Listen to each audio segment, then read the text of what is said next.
The most important takeaway from today is the way you feel about anything is the words you say to yourself and the pictures you make in your head.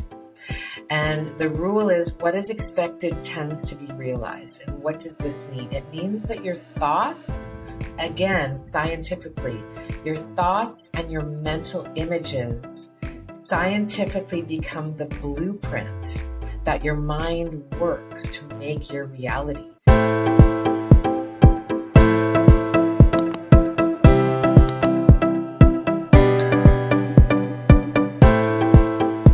Today's masterclass is on the power of the mind, leveraging your mind to your best advantage. Our guest today is Diane Konkin, the founder and director of Advanced Mind Health, which is a rapid transformational therapy practice specializing in eliminating intrusive emotions and limiting beliefs while boosting a strong and healthy mindset. She has been 99% successful in helping clients eliminate their self-sabotaging habits and thought patterns in only 1 to 3 sessions. RTT is a new advanced therapy which incorporates clinical hypnosis and is based on the latest research in neuroscience.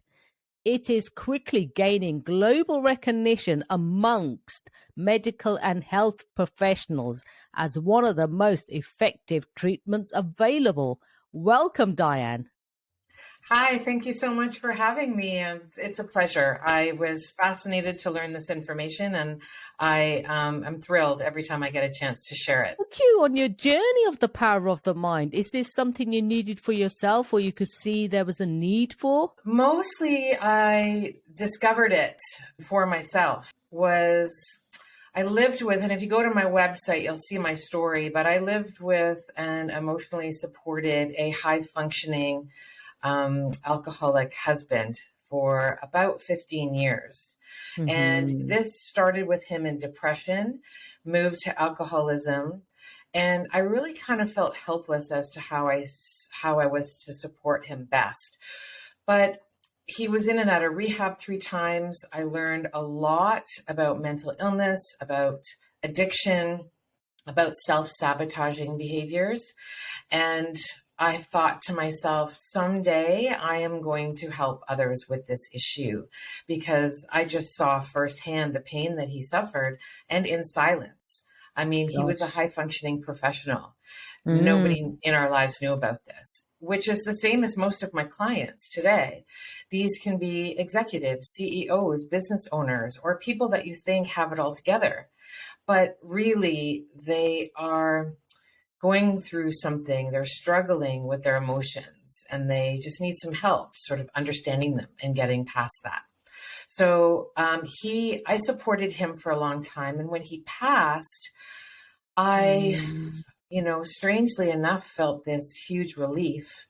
And I was like, this weight had come off my shoulders. I mean, not that he was a burden. It was just, I knew I was starting a new chapter of my life, but that only lasted so long. And the grief started to hit even like 2 years after he passed, where I started to go to this dark place.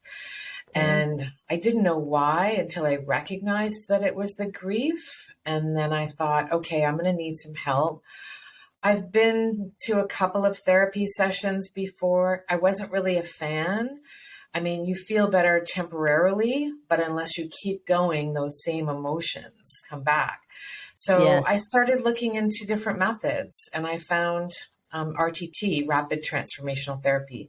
And I was so impressed with it that I decided to learn the method. And through learning it, and through learning about the power of the mind, and learning about how our thoughts are connected to our emotions and our bodies, I essentially cured myself. So then I was really excited to open up my practice and start taking on clients in honor of my husband as well. Oh, that's beautiful. Really beautiful. So rapid transformational therapy is, as it says, rapid. It's a brand new advanced form of psychotherapy. And I help my clients, we say 1 to 3 sessions, but really, I haven't done any more than 2 sessions with my clients. Wow. Some therapists will sell packages of 3 just to make sure everything is wrapped up tight, or you can do a session on something else. But, the great thing is that I can work virtually with my clients. So I have clients all over the world. And what is RTT, you ask? Well, it was developed by Marissa Peer, who some of your listeners might have heard of before. She's a world-renowned therapist, Yes, definitely. best-selling author multiple times over. She's an award-winning speaker for her, and also for her practice. The practice of rapid transformational therapy has won multiple awards by even business associations. And she had been practicing as a psychotherapist for more than 30 years, but somewhere earlier in her career, she began to take an interest in medical hypnosis. And then she began to incorporate it into her practice. And when she did, she found that her clients were feeling better much faster. And through working with her clients, she also developed a series of tools which are exclusive to RTT. No other therapist will use the tools that Marissa has developed. And yes, some of them are based on tools which therapists use, traditional talk therapists, NLP and CBT, but she kind of upgraded those techniques and also created some newer advanced ones, and they are extremely powerful. And she began teaching this method in 2015. The method is really excellent at quickly uncovering and reframing the root cause of an issue. So where traditional talk therapists will start with the symptoms and go backwards, look at the history. And I know my clients, when they come to me, they're frustrated in that I keep talking about all of these negative experiences. But what RTT does is it begins with the root cause, and then it starts to reframe and reverse engineer the beliefs and the feelings that your mind is operating under. Because understanding the root cause of why you're feeling some way is very powerful. And when you understand where something is coming from, you have more power over it to change it, especially in this state of hypnosis or a deeply relaxed state. And we're going to talk a little bit about that later. But so RTT really creates an alignment between your conscious wants and your subconscious mind. Or, like I said, I like to refer to it as our operating system.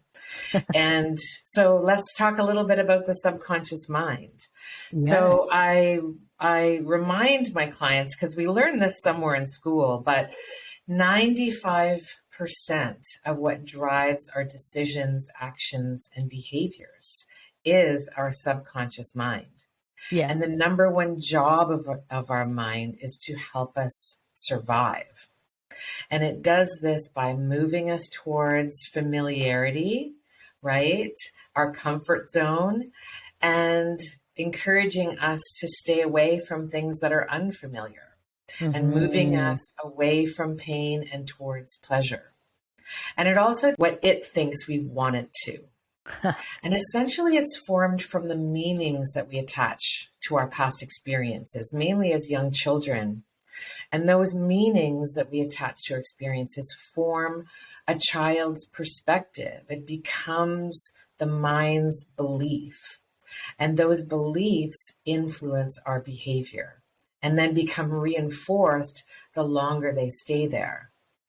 But if those beliefs produce negative thoughts, right? I'm not good enough. I'm not smart enough. I'm not attractive enough.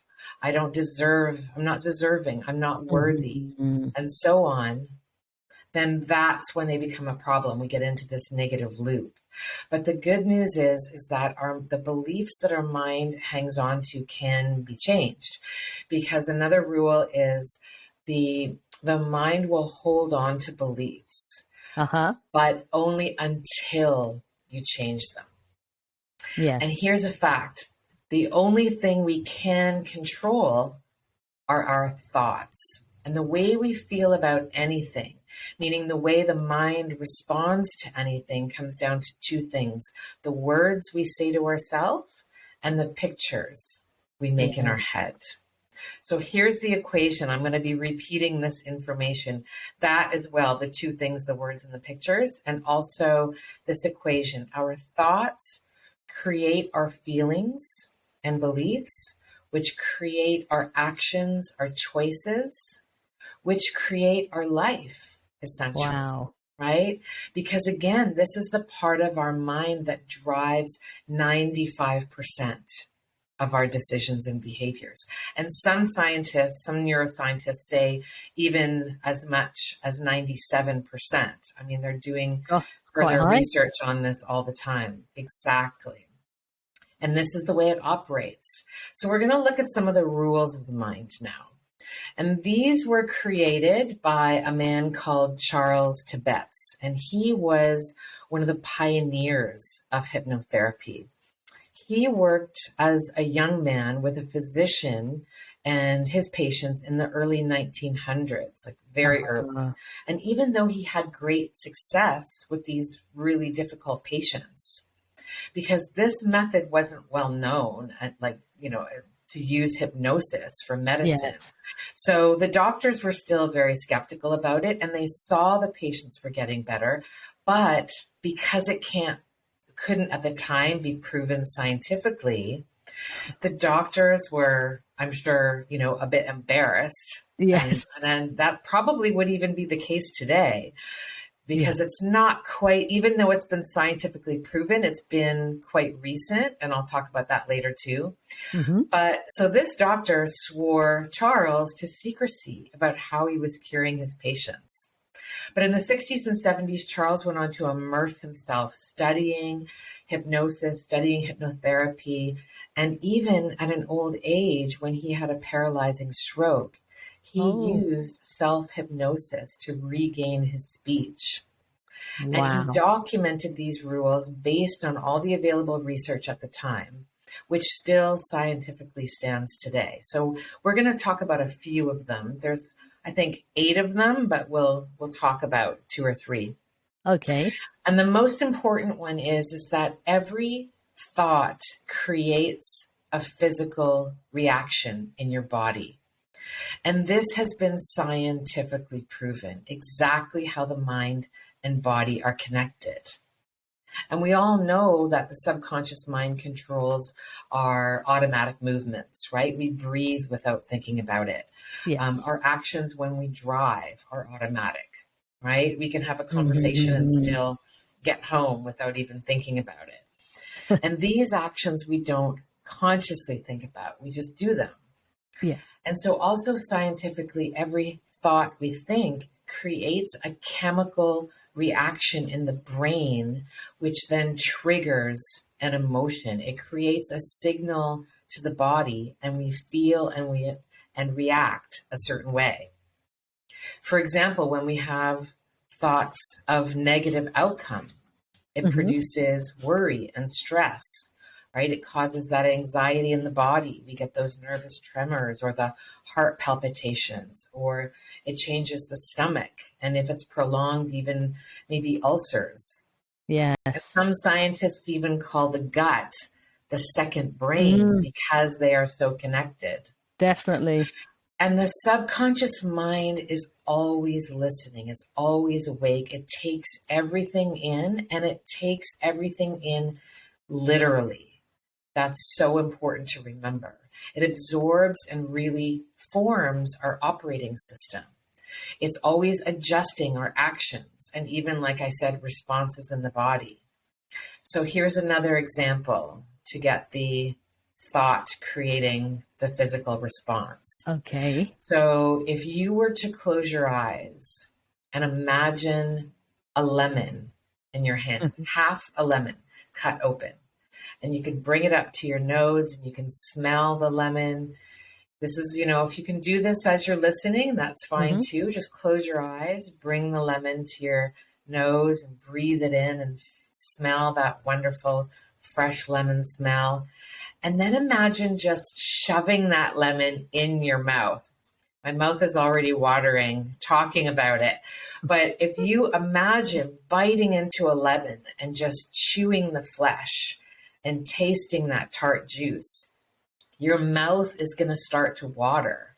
And it's how we and our bodies respond to thoughts. So that's proof. If you even just imagine biting a lemon, your body will react. So you can see how closely they're related. And again, the only thing we can control are our thoughts. So by controlling or changing our thoughts, we control and change our emotions. And what's the equation?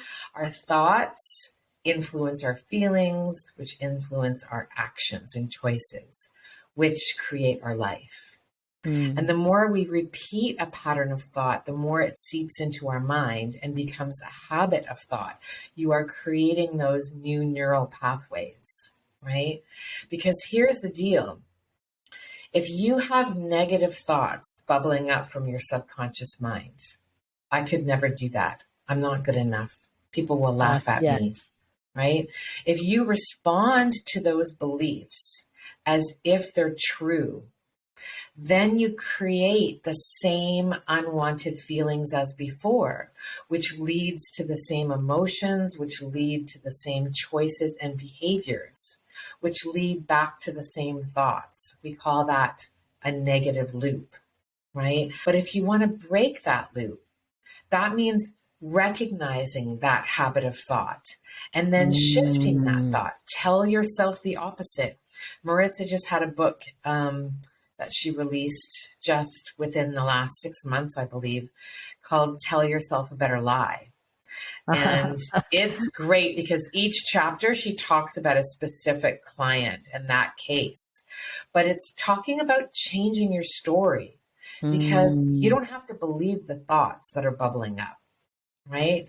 And even if you don't believe it, it's the thought pattern that you want to change. I mean, even if you don't believe the better lie that you're telling yourself.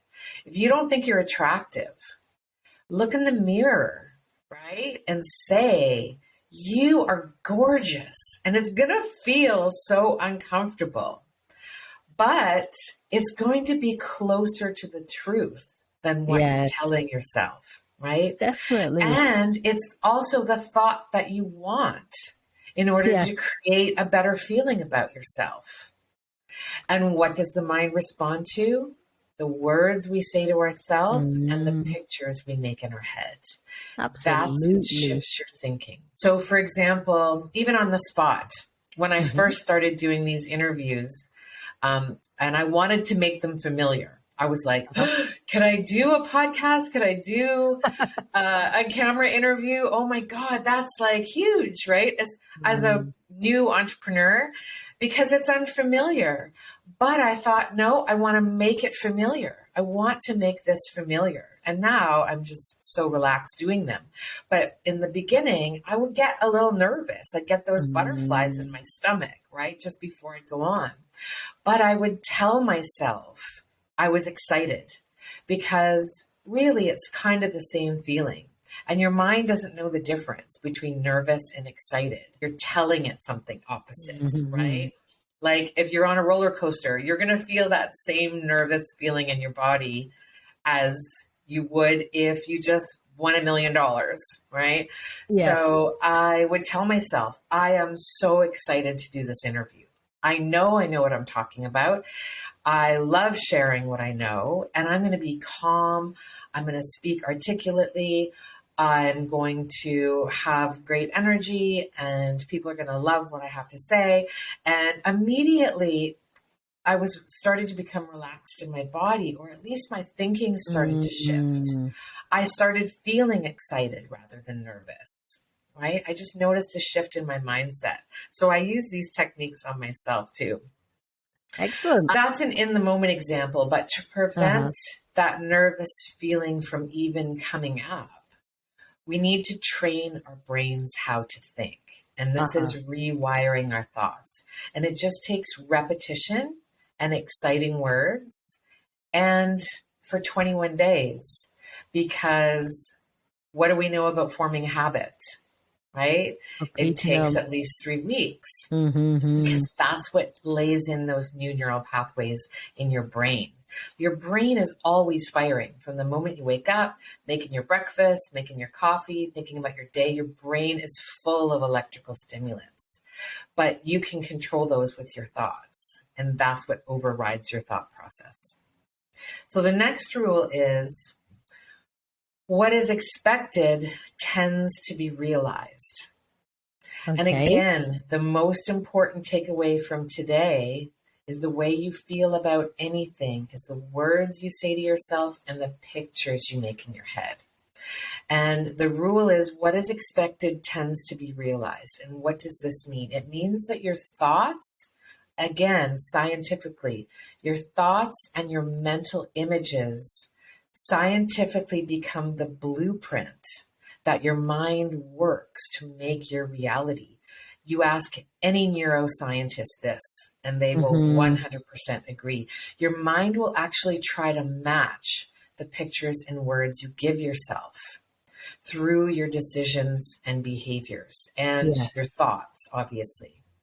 And for those of you who are spiritual, you know that this is manifestation. Yes. However, there's also a strong neuroscientific base to it, which the people who are not spiritual and think it's a bit of juju, then woo-woo. Do the research, right? So again, it's important to know that what we tell ourselves is critical to how we feel and what our bodies do. And I also use this technique when I'm working out. Like if I'm doing reps, right? And I want to do 20 reps and I'm at 13 and I'm like, oh, we think to ourselves, this is hard. I can't do this, right? But if you tell yourself you're strong, like also if I feel myself start to weaken and give up, I'll say to myself, you are so strong. 13, strong. 14, you're so strong. And immediately I noticed this burst of energy in my body. I'm like, where did that come from? It came from me telling myself how strong I am. It's insane. There's also another example where sometimes I do with groups where I say, okay, put your arm out in front of you. And then, without hitting anybody, if it's live, move your arm around to behind you, straight out, as far as it can possibly go. Okay, got that spot? Point your finger, see where it's marked on the wall. Now, relax, close your eyes. Tell yourself that shoulder is made of rubber. Tell yourself that you are a rubber doll. It's all spaghetti. You are the most flexible person in the world. You have no limit to your range of motion.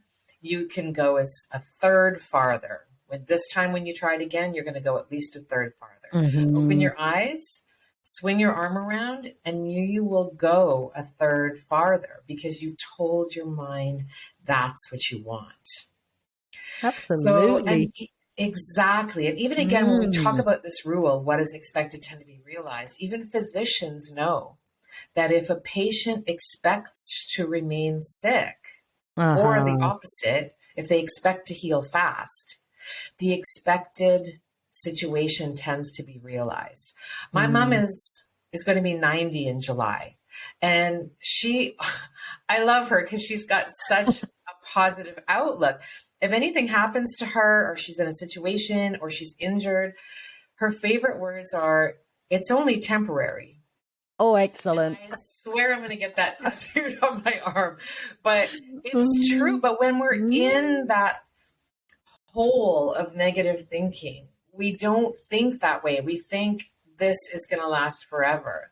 Yes. But if you tell yourself it's only temporary, then it makes you feel better because you know it's not going to be like that forever. Again, applied to people with depression, that negative loop of the thoughts, right? I'm no good. I suck. Mm. I'm not smart. My life will never be Mhm. anything. And the more they tell themselves that, the more their mind holds on to it, and it becomes that negative habit, right? Yes. Or sometimes they'll say, my mom was depressed or my Yeah. grandfather was depressed. It's Mm. genetic, Yeah, right? it's like But a they, yeah. exactly, but they really only are caught in that negative Mm. loop of thoughts about themselves. And they also believe that they can't be helped because they Mm. believe it's genetic. I mean, I also successfully treat addiction in my clients, or dependence, substance Mhm. dependence. And many people also believe addictions are genetic, but there's Mhm. no specific scientific evidence. Even though many studies have been done and they say there's a correlation, Mhm. no causation has ever been found. I mean, they'll Interesting. say, oh, there's this 0.0000% of one gene of one, but is that a cause? Scientifically, they cannot make that conclusion. So is Mhm. it genetic? No. Is it generational? Yes. Because when you grow up watching our parents, our caregivers, the adults around us whom we look to for survival, right, and approval, we learn beliefs about ourselves. We learn their behaviors. And Yes, this and is it's like all exactly, learned and this is behaviors, all isn't it? absolutely. And this is all reinforced by the thoughts and beliefs we give ourselves as we grow up, or beliefs that are given to us as children. Mhm. You know, if your parents say, why can't you be like your brother? Your brother is so much smarter than you. You will never amount to anything. How could you ever expect to survive in this world when you can't even do this? Right? Mhm. So we are given beliefs, we form beliefs, and we also watch our caregivers, and we essentially live what we learn. And this rule, what is expected tends to be realized, is also the reason why placebos work, right? Yes, definitely. Control groups for experimental drugs will begin to be cured if they believe it will work. There's a quick story where a construction worker was on site and he had this large, sharp piece of metal permeate his boot, go right Oh. through out the bottom of his boot. And he looked down, he was in excruciating pain. He was screaming. They called the ambulance. Mhm. Nobody wanted to remove it for fear of, making the situation worse. That's what we've all seen on TV. But they Mhm. get him to the hospital. They cut away the boot. And meanwhile, the whole time he's screaming in agony. So we think they remove his boot. That piece of sharp metal had gone through his boot and in between his toes. It Oh, hadn't even pierced his skin. wow. He didn't even get a cut from it. But to see that, he believed it went through his foot, not between his toes. And that's what created his pain. Powerful. Powerful. So you can see now when it goes further how our thoughts become, how our thoughts are so powerful, like you say, and they do Yes. become embedded in our mind, and they do become those patterns, those thought processes that we go to, that our, like I say, operating Mhm. system works under. It's also referred to as the law of expectancy or self-fulfilling prophecy, Yes. right? Because we literally become what we think about. Like I Mm. said, our thoughts are our blueprint. They literally and scientifically shape our reality. And it's proven that it's the blueprint for our life. So if you want to break those negative thoughts, you have to tell yourself the opposite. Like I said, I like to call it mind flip. We are Yes. used to thinking the worst possible outcome, Mm. right? And when we think about the worst possible outcome, that's what creates that anxiety in our bodies. But we have control over our thoughts. And why not think the best possible outcome? Yes.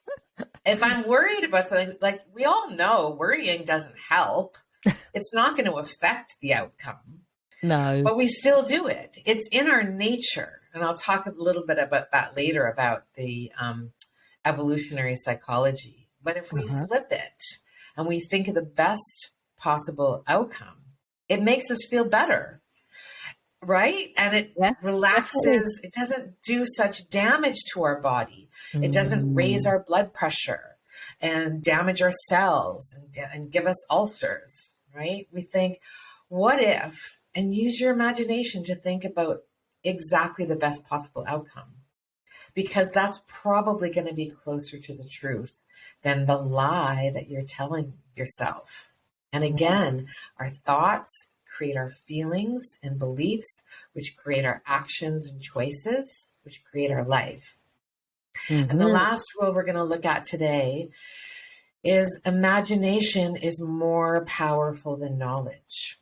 Yes. And essentially, this means that in a battle between emotion and logic, emotion always, always, always wins.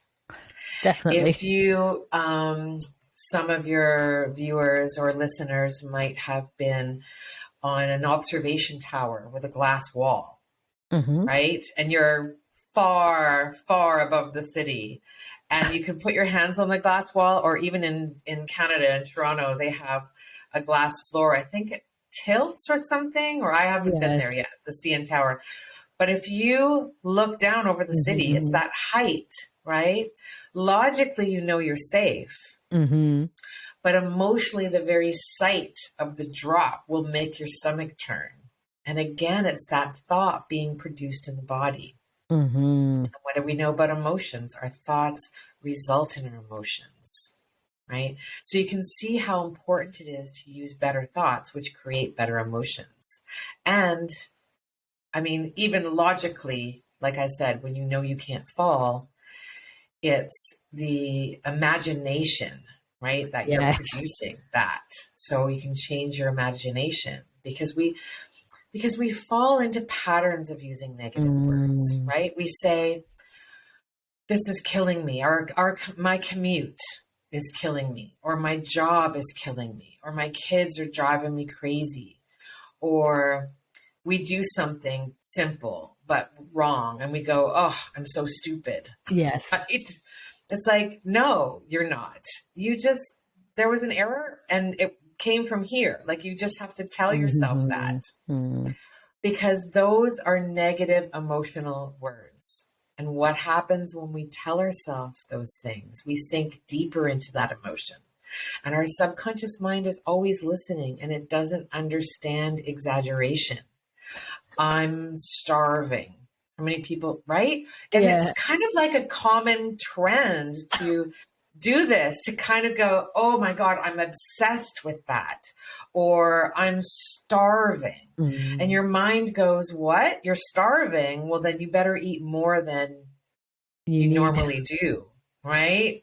So when I feel quite hungry, I'll say to myself, yeah, my mind is signaling me that it's time to eat food now. And I only need a small portion to be satisfied, because I have another meal coming up in a few hours. It's not like I have to go hunt something, right? So it's so true. It's wild the way it works. Or there's another example. This one I love, because it started to work with me, where Marissa tells a story about how she raised her daughter. And one day her daughter left for school, didn't get very far, and came back in the house. And she said to her daughter, what did you remember? Instead of saying, what did you forget? Right? And it's the same thing. You're just choosing the positive. And so anytime that I'm trying to remember where I put something, or trying to think of something, well, I think I'm going to mention that later, but I'll mention it now. Another one of the rules is, the more conscious effort we give something, the more the subconscious pulls back. Like trying to find your keys, or trying to think, oh, it's on the tip of my tongue, right? The more you try to think of it, the further it's going to go away. And then a few minutes later, oh, it pops into your head out of nowhere when you weren't even thinking about it, right? My husband used to call it, he's got like a crew of people in his head, like just relaxing. And as soon as he tries to think of something, they all jump up and start going through the file folders, right? Oh, oh, oh. And then 5 minutes later, they'll be like, oh, found it. Ding, ding, ding. Let's give that thought to them. But when I'm trying to find something or trying to remember something, when I do remember it, I'll say to myself, I have such a good memory. I can recall information so easily. And then the next time you forget something and you try to remember it, it comes to you even quicker. And now, I mean, I've been doing this for, I don't know, I mean, it's not like I lose things or forget things a lot, but when I do, or maybe I do, but when I do, I always reward my memory by saying, you know, that, I have such a good memory. Excellent. And it's worked. After a few months, I am recalling things really quickly. That's like something that your listeners can try, right? Definitely. So getting back to these negative emotional words, right? If we tell ourselves repeatedly all week, I'd rather die than go to that meeting. Yes. What happens? We work ourselves up. And then we wake up on the day of the meeting and we're so sick we can't attend. Your mind says, oh, if that meeting is a threat to your survival, then I'm going to make you so sick that you can't even go into work, right? Or I'm going to give you such bad anxiety it physically makes you, you know, not be able to attend. Or if people say, if one more person asks me a stupid question, I'm going to explode, right? When we say that, we can immediately feel the anger begin to rise inside of us. And imagination is the language of the mind. Your emotion trumps logic of what is actually happening. And for a lot of people, the most common of our thoughts is what? Again, I'm not good enough. I'll make a mistake. People won't like me. I'm too old. I'm not smart enough or thin enough or attractive enough. I'll probably fail if I try that. So you see, it's important to feed your mind the language that you want to create your life, right? If you're nervous, tell yourself excited. If you're scared, tell yourself you're strong. I've got this. This task has my name all over it. I am not afraid of challenges. Yes, it's going to be a challenge, but I'm smart. I can figure it out easily, and it'll feel so good on the other side, right? So using exciting, emotional, repetitive language rather than negative language. Use that and just watch how your mind responds and how your thinking starts to shift. Because when we use good emotional words, I've got great coping skills. I can do anything. I can talk to anyone and feel confident. And we stop using language like, this is torture, this is hell, this is a disaster, this is a nightmare. That's another favorite one of people, right? People like to be dramatic. Absolutely. Right? But they don't realize, it gets them attention, but they don't realize it's like kind of ruining things for them. Because that language will override your thinking, right? So you have to really look at what language you use and how you're describing your situation, and praise yourself. Science also says that praise that comes from ourselves is more effective than praise that comes from others, right? Like at the end of your day, say, I got a lot accomplished today. I feel really good. You did a great job. And it feels good inside. Just praise yourself. And if it feels a little bit uncomfortable or unfamiliar, make it familiar. Because to change our thoughts, change our behaviors, we need to make the unfamiliar familiar. And we only can do that by jumping in and repetition. And being courageous, which I know is one of your favorite words. Yes. And we need to make the familiar, the negative stuff, unfamiliar, right? Mm-hmm. Say to yourself, I'm good at my job. Mm-hmm. I can find love at any age. I'm gifted. I'm talented. I'm warm. I have something to offer people, offer the world. I look forward to challenging myself because it feels good. I love learning. I love caring for myself. I'm excited to go for this interview, or I'm excited to get up in front of people and talk. I have incredible confidence and phenomenal coping skills. So change your thoughts, and I promise you, you will see your life begin to shift. And you can even right now think of one key challenge for you. What is the most challenging thing in your life right now? Just think about that. And how does it make you feel? What are your triggers? How often does that happen? How often do you get triggered? And then what do you tell yourself in that situation? What are your thoughts when you're in that situation? And then figure out what you want instead. And come up with the self-suggestions and images to give you what you want. And that is the power of the mind. And consciously we can do this. But when we put our minds and bodies in a relaxed state, it can happen much more quicker and easier, and it's more effective. And this is the hypnosis, right? And what is hypnosis? People, my number one question I get asked is, are you going to control me? Right? Because everybody thinks of hypnosis as the stage hypnotists.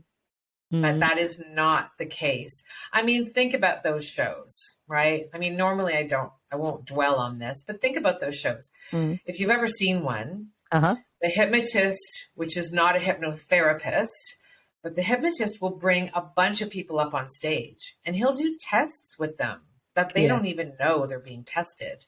And what does he do? You sit down, you sit down, you sit down, you sit down.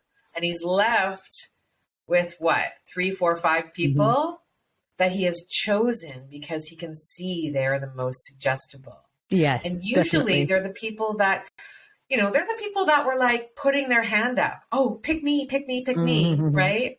They're the people that love to be the center of the attention, that love to be the life of the party. It's almost like a game of Simon Says in front of an audience, right? And he gives them suggestions and they follow along with it. But he will put them in a state because there's a science to it as well. In hypnosis, what I do to my clients is it's all to do with the position of the eyes as well. Because there's different levels of hypnosis or an altered state of mind, the alpha, the beta, and the theta.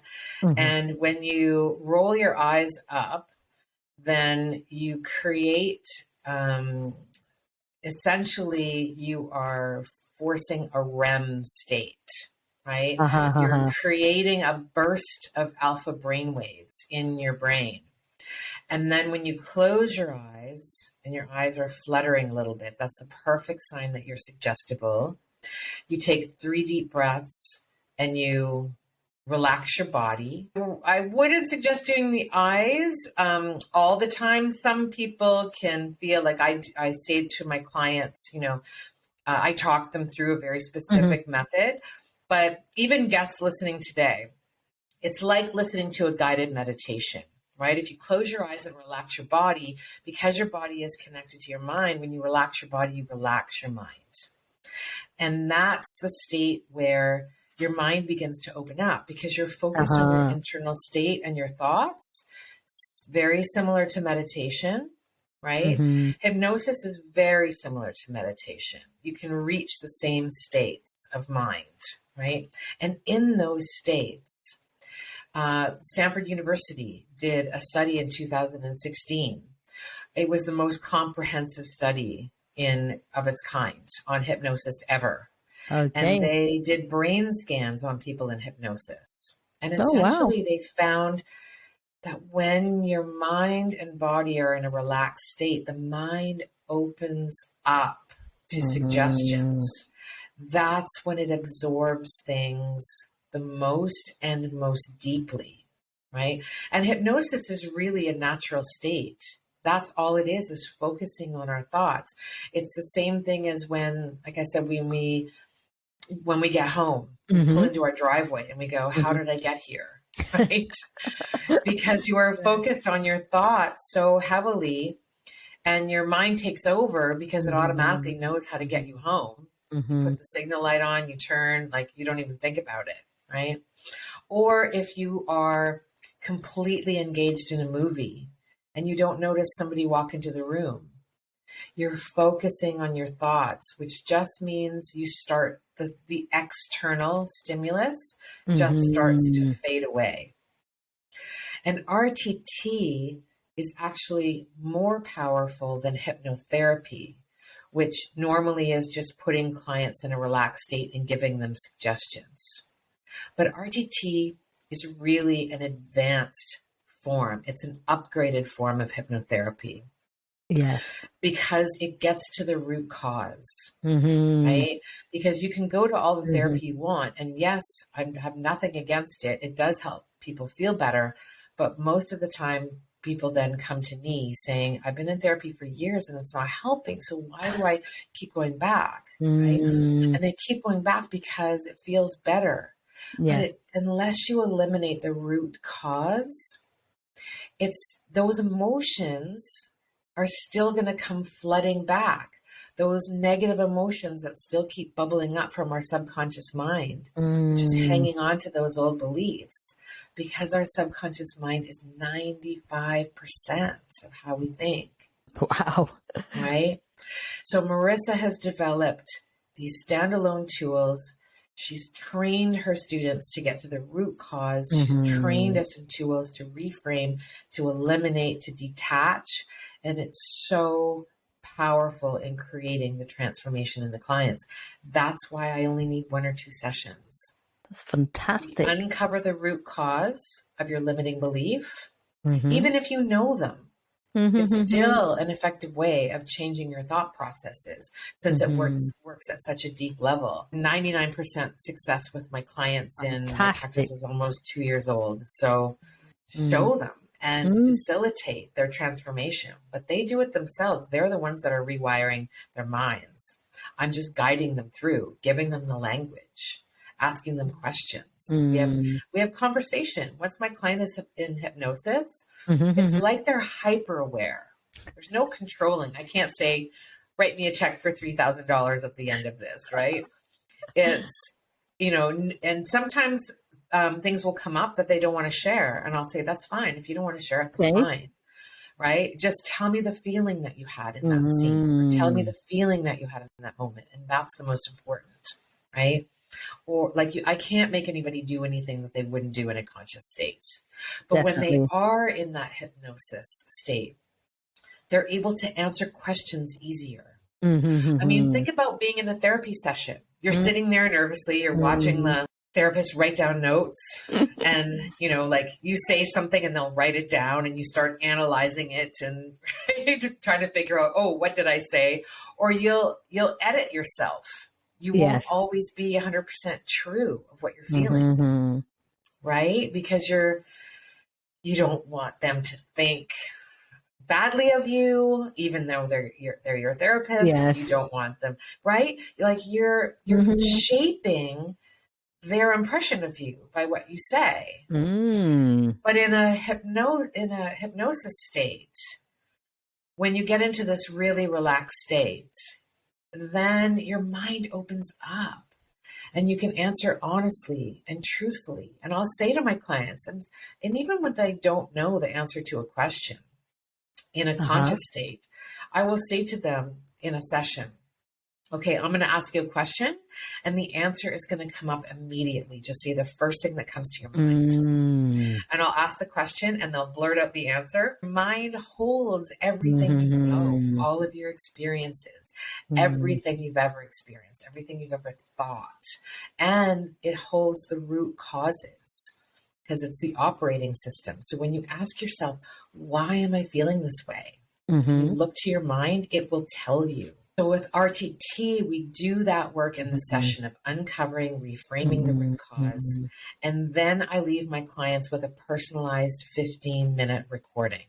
Oh, wow. And they listen to that daily for 3 weeks to reinforce the work we've done. Because what do we know about how long it takes to form a habit? right? That 21 One days. days. Yes. So the session does the work, and the daily audio listening is what really grooms in those new neural paths. It creates your new thought process that overrides the negative thinking.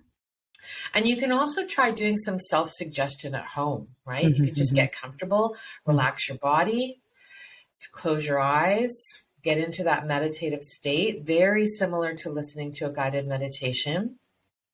Do that body scan where you just relax your neck, relax your shoulders. You just put your awareness down your body, relax your hips, feel yourself sinking into the sofa or bed or chair that you're in. And once you feel your muscles completely relax, then start giving yourself some suggestions, right? Because in our conscious state, we're using our critical thinking minds, just that 5%. Definitely.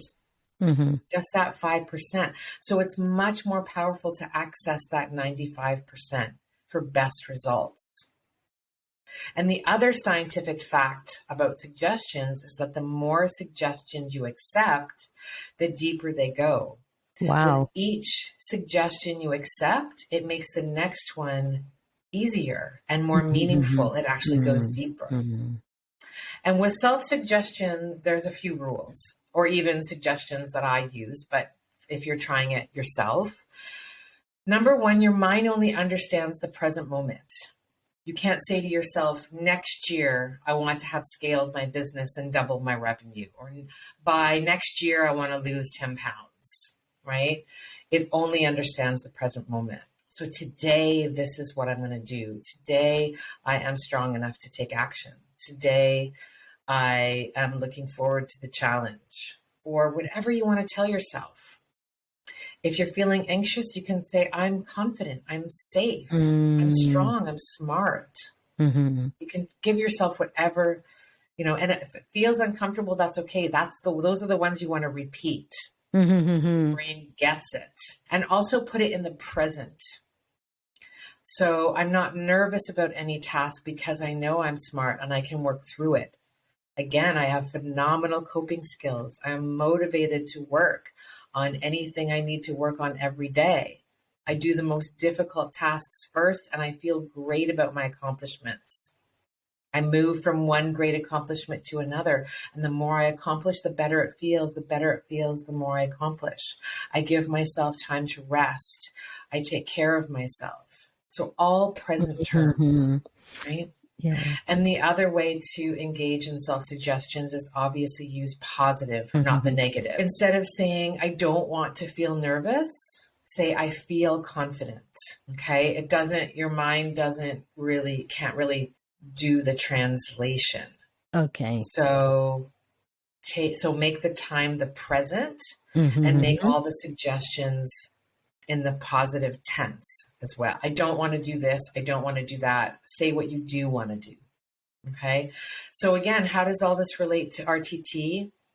Well, the tools in RTT are based on the science of how the mind works, including these rules and many more. And it really has started to become recognized as the future of therapy. This study by Stanford University in 2016, they call it, this is how therapy is going to work, because this is the most efficient and effective way of accessing our emotions, which are causing our issues today, right? They say that it even helps chronic pain. Yes. This isn't an advanced level, but Marissa actually did self-hypnosis so that she wouldn't need like pain medication for dental surgery. I'm like, oh wow. Right? But that's at the most extreme level. But there's hypnotherapy for birthing, right? There's hypnosis. Athletes use hypnosis to create that energy and attitude of strength and fearlessness. You've given us so many tips, and that's been really fantastic. I mean, it's been mind-blowing about flipping it, just flip it on its head. Everyone's got the power within them to do it. So where can the listeners find you online, and what is your website? My company is called Advanced Mind Health, and that's in Canada. So it's advancedmindhealth.ca. So they can book a call through with me through there. Just click on any of the book now or let's connect buttons. There's also an email section where you can just send me a message. And yeah, I'd be happy to talk to anybody more about this and learn about them and explain how I can help. Thank you for sharing your deep, insightful wisdom and knowledge with us. Diane Konkin, what is one of the most courageous things you have done? I think it was the day where I finally let go of being responsible for my husband when he was in his worst state. He was pretty much hit rock bottom, and I was always trying to fix him. One day we were at our summer home, and he had wandered down the street in bare feet and started disturbing people on a sidewalk patio in a restaurant. And I could have gone after him, and I didn't. I sat down and I said, this is where I let the universe take over. And the police came and arrested him, and I went to court, explained what was happening. We had a very sympathetic judge who said he needs to deal with his demons. And he sentenced him to a really great rehab facility, which is where he ended up getting the help he needed. So that was the one courageous thing that I had to do, to let go. Right. And we think about it as being vulnerable, being courageous. Sometimes we think of it as heroic deeds, but really, I mean, it's the root of the word courageous is core, which is the Latin word for heart. Yes. So in that moment, I was just releasing my heart, saying it wasn't up to me anymore. So I think that for me was one of the most courageous things. And that's really beautiful. So what is your definition of courage? The definition of courage, I think, is, like I said, I mean, Brene Brown, obviously, I love her definition, which is where we can't have courage without vulnerability. And like I said, the root word is the core for the heart. But I think courage is really being able to open your heart and show it and speak your truth.